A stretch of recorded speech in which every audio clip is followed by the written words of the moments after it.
hasa vile vinavyotumia nishati jadidifu ili kukidhi mahitaji ya viwanda vinavyoanzishwa hapa nchini. Na Baraza la Michezo la utaka uongozi mpya wa judo Tanzania kuendeleza uwajibikaji na ushirikiano ili kukuza na kutangaza mchezo huo kitaifa na kimataifa. Mtazamaji, habari ya asubuhi. Leo ni Ijumaa ya Januari 23 mwaka 2026. Mimi naitwa Emily Lazarus. Hii ni asubuhi njema na tunafahamu hapa mwanzo tunaanza na taarifa ya habari. Karibu sana. Naam, serikali imewataka watumishi wa shirika la umeme nchini TANESCO kuendelea kuongeza vyanzo vipya vya umeme hasa vile vinavyotumia nishati jadidifu ili kukidhi mahitaji ya viwanda vinavyoanzishwa hapa nchini Tanzania. Maagizo hayo yametolewa hapa jijini Dodoma na Waziri wa Nishati Bwana Deogratius Ndejembi wakati alipokuwa akifungua kikao cha baraza la wafanyakazi wa TANESCO.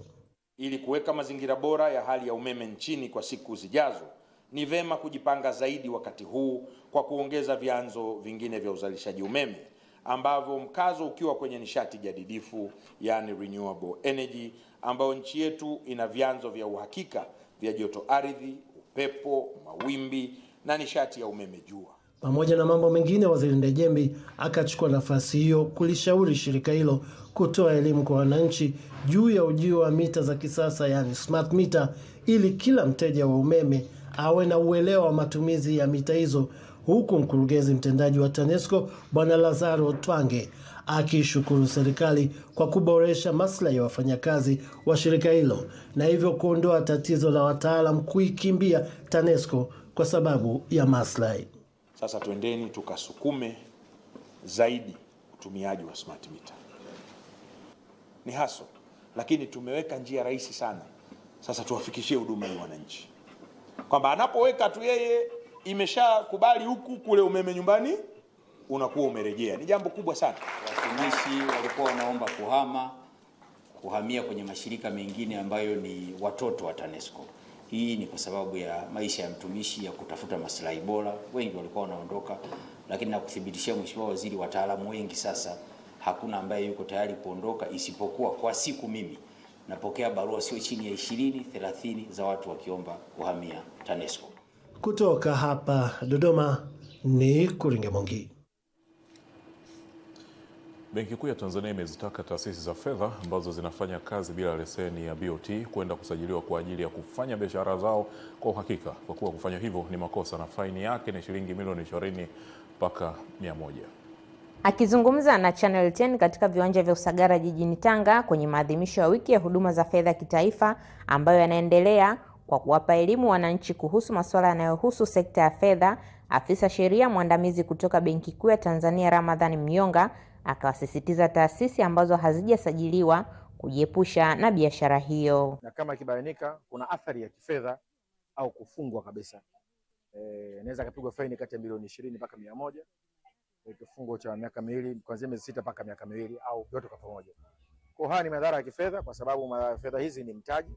Kama taasisi asije kaingia kwenye shida ya kuharibika mtaji wake, basi aje Benki Kuu aweze kusajili taasisi yake na asifanye biashara bila kuwa na leseni ya Benki Kuu Tanzania. Baadhi ya washiriki katika wiki ya huduma za fedha kitaifa wanazungumzia umuhimu wa wananchi kuelimishwa kuhusu elimu ya fedha na kuchagua taasisi itakayomvutia mteja kutokana na namna atakavyojiridhisha na vigezo na masharti vya taasisi husika. Tuko na mikopo mbalimbali kwa ajili ya wajasiriamali wadogo, lakini pia wakati hadi wateja wakubwa kabisa, na tunatoa riba ya 8% kwa mwaka. Lakini pia kwa upande wa wanawake tuna riba ya 12% kwa mwaka, yani 1% kwa mwezi, riba ndogo. Sisi tunashiriki kwenye miradi mikubwa ya serikali hata ya watu binafsi, na tunatoa mikopo ya muda mrefu zaidi. Kauli mbiu ya maadhimisho hayo inasema elimu ya fedha ni msingi wa maendeleo ya kiuchumi na kijamii. Kutoka Tanga, Haraya Kipingu, Channel 10. Jaji mfawidhi wa Mahakama Kuu ya Simiyu Wilbert Chuma amesema mahakama imeboresha kwa kiasi kikubwa miundombinu yake hapa nchini, jambo linalowezesha kesi nyingi kusikilizwa kwa wakati na kupungua kwa ucheleweshwaji wa hukumu.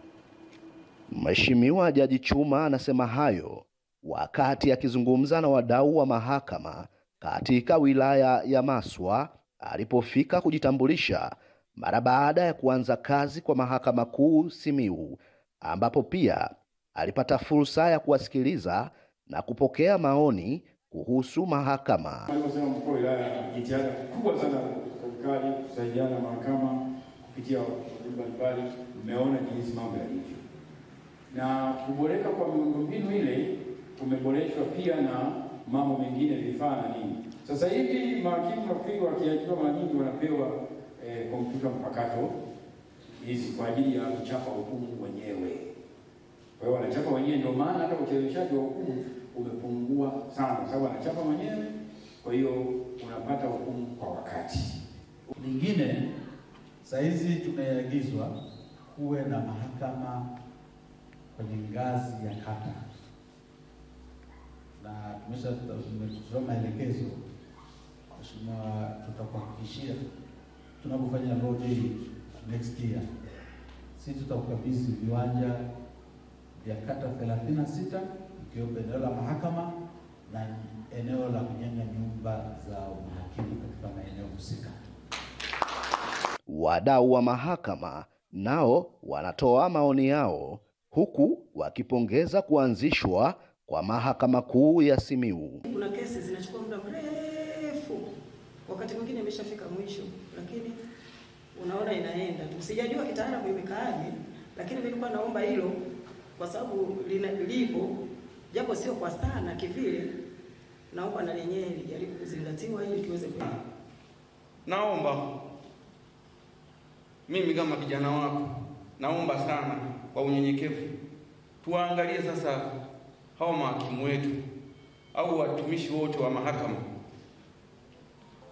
Tumejenga majengo mazuri tu, tuangalizie na makazi yao sasa. Akiwa katika wilaya ya Maswa, Mheshimiwa Jaji Chuma anatembelea majengo mapya ya mahakama ya mwanzo Nyalikungu na kupongeza hatua yalipofikia. Kutoka Maswa mkoani Simiyu, Aidan Mhando, Channel 10. Mwanadiplomasia kutoka nchini Zimbabwe Dr. Joshua Maponga amesema Tanzania ni mfano wa nchi yenye demokrasia nzuri kwa bara la Afrika, kwani mwanzilishi wake Mwalimu Julius Kambarage Nyerere aliacha matokeo chanya. Amebainisha hayo jijini Dar es Salaam alipokuwa akizungumzia mchango wa viongozi wa nchi mbalimbali barani Afrika, akimtaja hayati Julius Kambarage Nyerere, Nelson Mandela wa Afrika Kusini, Kwame Nkrumah wa Ghana walioshirikiana katika kukomboa bara la Afrika. Amesema chini ya Mwalimu Julius Nyerere, Tanzania imekuwa mlezi wa viongozi pamoja na vyama vya siasa, huku akiwakumbusha wa Afrika kuwa matatizo ya Afrika ni matatizo ya Tanzania. Amesema licha ya Afrika kuona kwamba kila nchi inajitegemea, amewakumbusha kuwa bara la Afrika ni sawa na nchi moja, na kwamba kama vijana watafuata misingi iliyoachwa na waasisi wa taifa hili, Tanzania itakuwa ni nchi salama kwa vizazi vijavyo. Problems of Africa are the problems of Tanzania.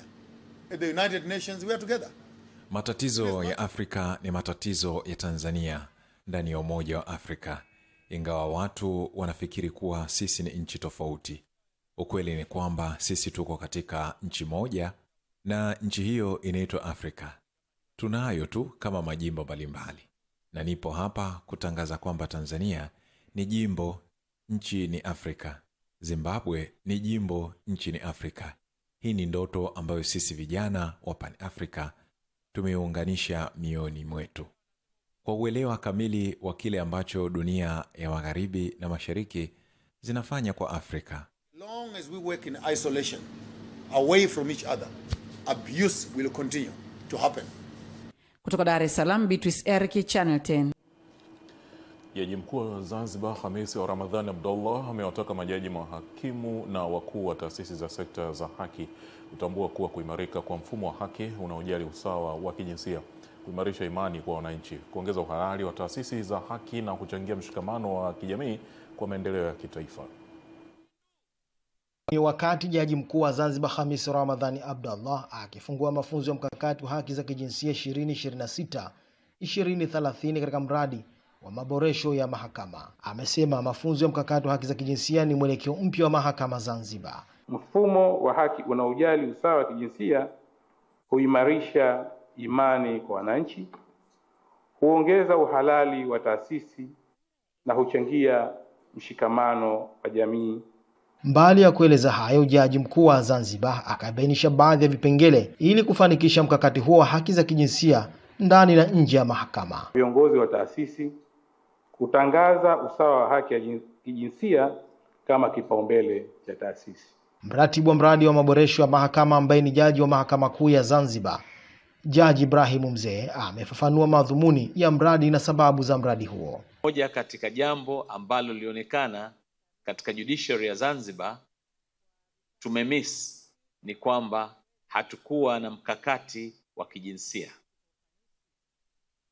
Therefore, ikaamuliwa kwamba katika huu mradi tunaoendelea nao ni vyema tukawa na mkakati wa kijinsia. Lakini je, ni upi mtazamo wa wadau wa mahakama kuhusu mradi huo na faida zake? Leo hii tuko hapa kutoa ile overview, watu wajue ambao wamealikwa hapa, huu mkakati hasa mna nini ndani yake, ni kitu gani hasa mahakama imejipangia mikakati kukitekeleza, kuhakikisha kwamba na sisi hatuko nyuma kuhakikisha kuna usawa wa kijinsia ndani ya mahakama yetu. Vile hili swala halikukomea hapo, vile limeingia mpaka katika upande wa mahakama za kadhi, kwamba tunavyofahamu utaratibu uliokuwepo kwamba makadhi waliokuwepo ni wanaume, lakini sasa hivi kuna utaratibu mzima ambao kwamba umewekwa katika masuala mazima ya ADR. Makasim, Channel 10, Zanzibar. Wakulima wa zao la tumbaku wilayani Serengeti mkoani Mara wameomba serikali na bodi ya tumbaku kufungua ununuzi wa zao hilo ili kudhibiti utoroshaji wa mazao hayo kwenda kuuzwa nchi jirani na baadhi ya wakulima wasio waaminifu. Kauli hiyo wanaitoa wakati wakizungumza katika mafunzo kwa viongozi wa vyama vya ushirika hapa wilayani Serengeti mkoani Mara, ambapo wamesema kucheleweshwa kufunguliwa kwa msimu wa zao la tumbaku ni chanzo kikubwa cha utoroshaji wa mazao hayo. Mfano sasa hivi tumecheleweshwa masoko sana, ilikuwa tarehe 15 mwezi Januari. Ndio maana unaona sasa hivi tunapata changamoto moja, tunatoroshiwa mzigo, watu wanakimbiza tumbaku zetu zinaenda Kenya, mwisho siku tunakosa ushuru, watu wanashindwa kulipa madeni. Wazazi tulio wengi tuna mahitaji makubwa ya kupata fedha ili tuweze kusomesha watoto, kufanya mahitaji ya kifamilia, lakini bado hatujafanya kwa sababu masoko bado hajafunguliwa. Chama kikuu cha ushirika wa Mako kupitia mwenyekiti wake wanaiomba serikali kuchukua hatua za haraka kudhibiti vitendo hivyo vya utoroshaji wa mazao hayo. Serikali tunaiomba iweze kusaidia kudhibiti utoroshaji wa tumbaku. Tumbaku inapotoroshwa ina maana mkulima huyu anashindwa kulipa madeni ambayo amekuwa amekopa ya pembejeo. Kwa upande wake, wenye dhamana ya ununuzi wa zao hilo la tumbaku wamesema tayari wameanza utaratibu wa ununuzi wa zao hilo kwa wilaya hii ya Serengeti. Wafunge mitumba katika vituo vilivyosajiliwa na kuendelea kuingiza mitumba yao katika magara, ili pale tu kipenga kitakapopulizwa cha kuanza masoko tuweze kuanza masoko yetu kwa amani. Na tumewaambia kwa sababu wanapotorosha kule wanakouza wanapata bei ndogo, na ndio maana tumewahamasisha kwamba hao watu wanaodanganya waache. Kutoka hapo ni Serengeti mkoani Mara, jina langu ni Musa Makari na hii ni Channel 10. Asante sana Musa. Na mtazamaji, wadau wa mahakama kisiwani Pemba wametakiwa kuunga mkono juhudi za mahakama katika mabadiliko ya mfumo wa usimamizi wa mashauri kwa njia ya kielektroniki, huku hatua inayolenga kurahisisha upatikanaji wa haki, kuongeza uwazi pamoja na kuimarisha usawa kwa wananchi wote. Akifunga mkutano wa wasilishaji wa mfumo wa kielektroniki, Kadhi Mkuu wa Zanzibar Sheikh Hamisi Haji amesema kufuatia juhudi zinazoendelea za kuimarisha matumizi ya teknolojia ya kisasa katika utoaji wa huduma za haki, ambapo mfumo huo unatarajiwa kupunguza urasimu, kuharakisha usikilizwaji wa mashauri na kuboresha ufanisi wa mahakama kwa maslahi mapana ya jamii. Kwa uweledi wa hali ya juu kabisa kutokana na umahiri na uzoefu wa wataalamu wetu ambao wamesimamia kazi hii, imeshiriki wadau mbalimbali wa mahakama, ushirikiano ambao fanya mahakama za Zanzibar wa karibu zaidi na wananchi, kwa sababu kila mwananchi anaweza kuwasilisha shauri lake hata akiwa nyumbani. Naye mwenyekiti wa timu ya uratibu wa mfumo huo Ziredi Abdul Kadir Msanifu amesema kuwa kupitia mfumo huo mtoa madai atapata fursa ya kusajili mashauri kwa haraka, kwa uhakika na kwa ufanisi zaidi, hali itakayopunguza usumbufu, kuokoa muda pamoja na kuongeza imani ya wananchi katika mfumo wa utoaji wa haki. Sio mfumo wa mahakama pekee, ni wa watu wote, justice sectors wote, users wote, wananchi wote, sote kwa pamoja. Hivyo basi tunatakiwa tushirikiane, tuhakikishe mfumo unatekelezeka na tuhakikishe lile lengo letu la kurahisisha upatikanaji wa haki basi unafikiwa. Kwa hiyo kuanzishwa mfumo wa kielektroniki katika usimamizi wa mashauri kunatarajiwa kuleta mageuzi makubwa katika utoaji wa haki kisiwani Pemba kwa kurahisisha taratibu za mahakama, kuongeza uwazi na kuimarisha usawa kwa wananchi. Ni Masanja Mabula, Channel 10, Pemba, Zanzibar. Na mtazamaji, na katika michezo tunaelezwa afisa michezo mwandamizi wa Baraza la Michezo la Taifa BMT ambaye pia alikuwa mwenyekiti wa uchaguzi wa chama cha mchezo wa judo Tanzania JATA, Charles Maguzu, amewataka viongozi wapya waliochaguliwa kuendeleza pale walipoishia viongozi waliomaliza muda wao, sambamba na kuandaa mpango mkakati utakaotokana na msingi uliowekwa na uongozi uliopita. Maguzu amesema haya wakati wa hafla ya makabidhiano ya ofisi kati ya uongozi uliopita na uongozi uliochaguliwa hivi karibuni wa JATA iliyofanyika katika ukumbi wa uwanja wa Benjamin Mkapa jijini Dar es Salaam. Mimi nafasi hii kuwaomba viongozi wale ambao wameingia madarakani sasa hivi, wanayo mengi ya kuyafanya ambayo wenzao walikwisha yaandaa, waipitie ratiba na matukio yote ya mwaka 2026 ya judo, wakae chini waweke mikakati namna ya kutekeleza yale yote ambayo wenzao walipanga kuyafanya kwenye kalenda yao. Lakini kubwa zaidi, mwaka 2026 judo walishakubaliana na shirikisho la judo la Afrika kufanya mashindano makubwa ya Afrika katika nchi yetu ya Tanzania mwezi wa 12. Kwa hiyo tunaomba viongozi wanaoingia madarakani, anzeni na muendeleze walikoishia wenzenu katika maandalizi. Kwa upande wake, Rais wa JATA Richard Malton amesema uongozi wake utaendelea kushirikiana kwa karibu na uongozi uliopita ili kuhakikisha maendeleo ya mchezo wa judo yanaendelea kwa kasi na kwa misingi imara. Ambayo tumejadiliana juu ya makabidhiano, baadhi ya nyaraka tumezipokea, lakini kuna baadhi ya vitu tutamalizia kuvipokea Ijumaa, pamoja na magodoro, nguo za kuchezea. Uongozi mpya kwa kushirikiana na uongozi uliopita tumekubaliana kwamba judo kwa kuwa ni familia, tutaendelea kushirikiana kuendeleza michezo mashuleni. Tutaendelea kuvutia mchezo uchezwe na watoto wa kike pia watoto wa kiume. Mimi ni Esther Mtebe na hii ni Channel 10. Mtazamaji, taarifa hiyo inatuhitimishia habari ya asubuhi njema. Endelea kuwa nasi.